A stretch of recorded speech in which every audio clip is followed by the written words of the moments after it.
जीवन भी एक चमत्कार की तरह बदला।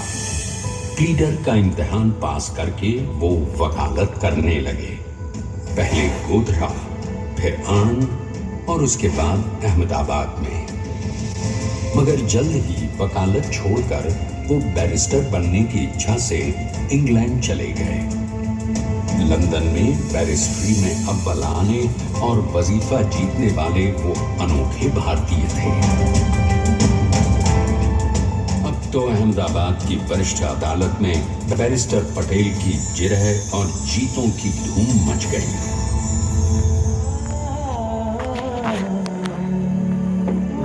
तभी एक युग पुरुष ने वल्लभ भाई के जीवन की धारा ही बदल दी। दक्षिण अफ्रीका में सत्याग्रह के अहिंसक अस्त्र से गोरे शासकों को सबक सिखाकर भारत वापस आए बैरिस्टर मोहनदास करमचंद गांधी से मिलकर वल्लभ भाई ने अपने कुछ बरसों से सीखे विदेशी व्यवहार और संस्कार हमेशा के लिए त्याग दिए और अब वो अपने खेड़ा के किसानों को हक दिलाने के लिए बापू के साथ आंदोलन में कूद पड़े। अब उनके पैरों में जूते नहीं, गांवों की धूल थी।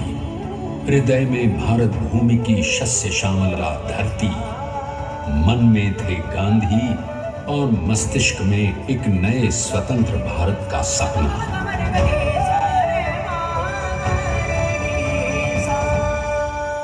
तभी बारडोली के मजबूर मजलूम किसानों की यातना का समाचार उनके पास पहुंचा। तुरंत वल्लभ भाई वहां पहुंचे और यूं शुरू हुआ भारत का सबसे बड़ा और सफल किसान आंदोलन बारडोली। वल्लभ भाई ने बारडोली के 87,000 किसानों को ऐसा अटल अडिग अचल मनोबल। अब वल्लभ भाई मेरे शिष्य या साथी नहीं, सारे देश के सरदार हैं और देश को मिल गया एक अनोखा असरदार सरदार।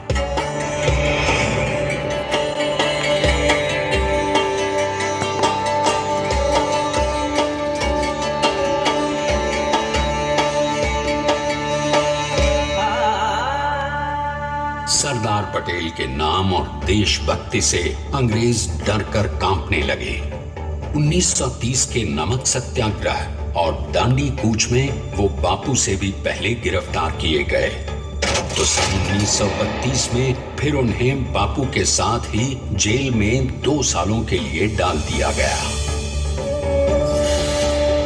मगर आजादी के दीवानों को, स्वतंत्रता के परवानों को कौन गिरफ्तार कर पाया है। जेल से छूटते ही सरदार को कांग्रेस के नए राष्ट्राध्यक्ष पद पर चुना गया और उनकी सरपरस्ती में राष्ट्रवादी भारतीयों ने तमाम ब्रिटिश सूबों में जीत हासिल कर वहां अपनी स्थानिक सरकारें बनाई। किंतु सरदार का सपना केवल सरकार बनाना नहीं था।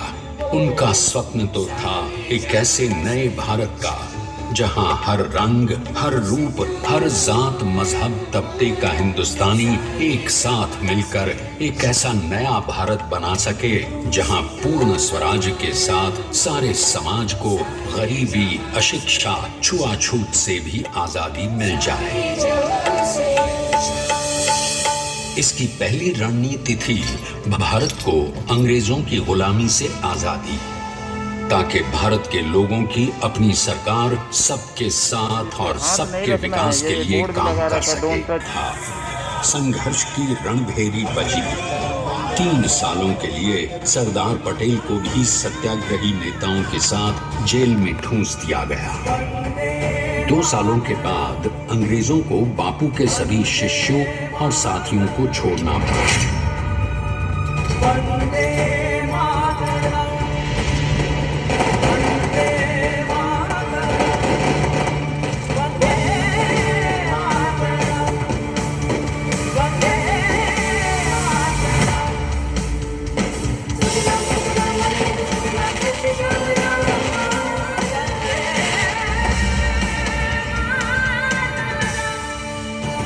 स्वतंत्रता के स्वप्न के सच होने के साथ अब सरदार पर हीनता तो प्राप्त हुई, लेकिन खंडित भारत में भी उठते विभाजनवादी अंधकार को अभी दूर करना था। जब देश के खंड खंड होने का भय उत्पन्न होने लगा, हैदराबाद और जूनागढ़ के भारत में विलयीकरण को पाकिस्तान से चुनौती मिली। सरदार चाहते थे कि देश की 1 इंच धरती अब और विभाजित नहीं होनी चाहिए। नए भारत को एक करने के लिए समझा बुझाकर मना कर 565 रियासतों को सरदार ने अपने धागों को पुराने ताने बाने में ऐसे पिरोना है कि एक दूसरे में गुंथ जाए और बेहतरीन बनावट वाला एक नया भारत उभर कर सामने आ सके। अंततः अपने वज्र दृढ़ संकल्प से एक नया विराट विशाल एक भारत श्रेष्ठ भारत बनाकर दिखा ही दिया सरदार ने। संसार के सबसे बड़े प्रजातंत्र के शिल्पी को प्रणाम करने के लिए देश ने बनाया है ये समर्थ स्मारक। स्वाधीन भारत को समर्थ भारत में बदलने वाले सरदार पटेल को समर्पित प्रेरणा तीर्थ भी है। प्रधानमंत्री श्री नरेंद्र मोदी के नेतृत्व में बनी विश्व की इस विशालतम प्रतिमा के सामने आकर सारी दुनिया जैसे स्वयं भी नतमस्तक हो जाती है।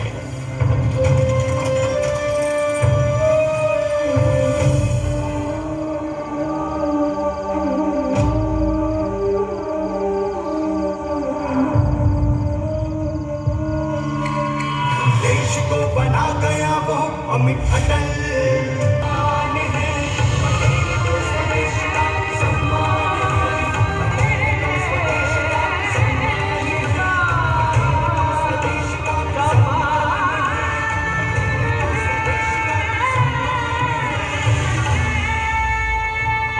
देखते हैं कि अपने लौह पुरुष को श्रद्धांजलि देती 100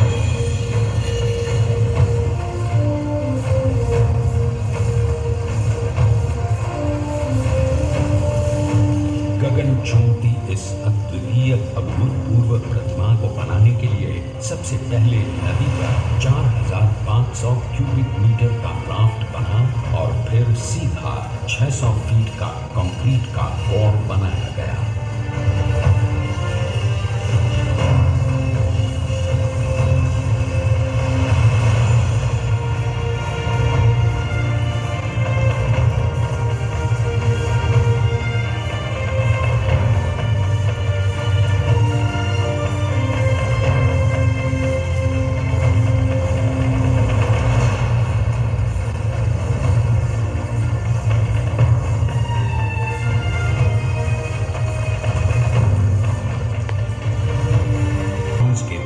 लगाए गए।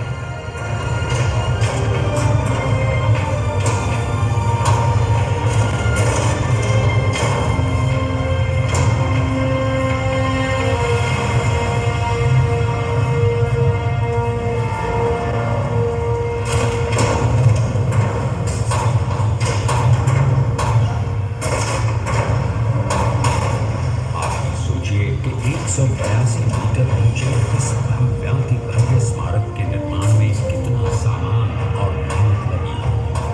70,000 metric ton cement, 18,500 metric ton reinforcement steel, 6,000 metric ton structural steel.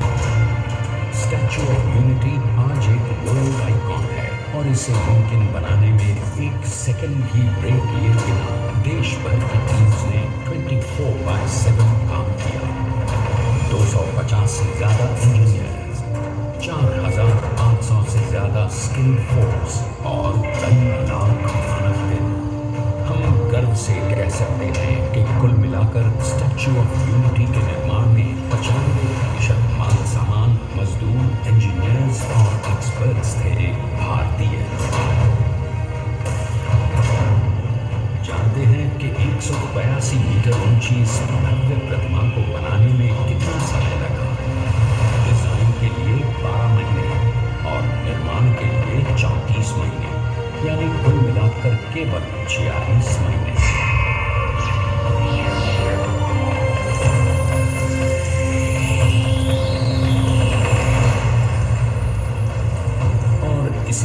बनी देश के शिल्पकार की एक अनोखी अद्वितीय विशाल प्रतिमा, जो सिर्फ आज ही नहीं बल्कि आने वाले न जाने कितने सालों तक यूं ही चमचमाती रहेगी।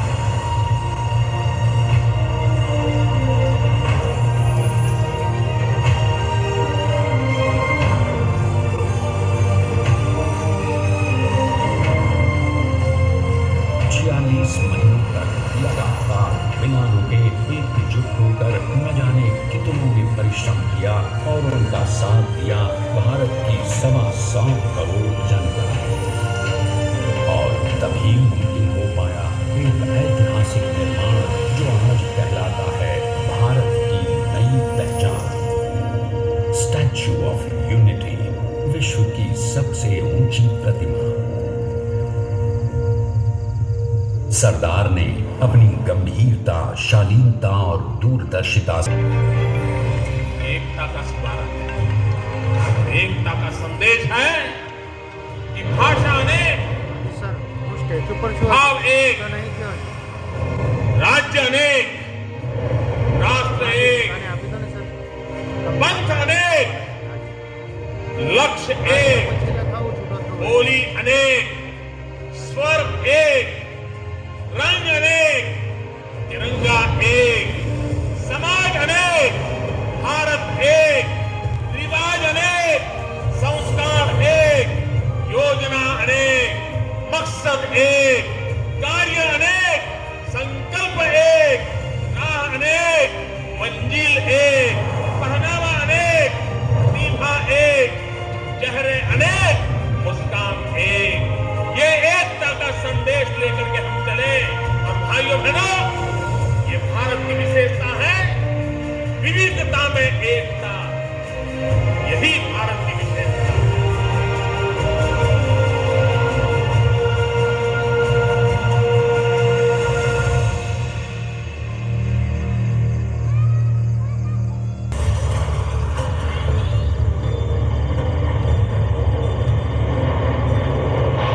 Please stand up for the national anthem.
તો હું ફોન કરું છું તો હજુ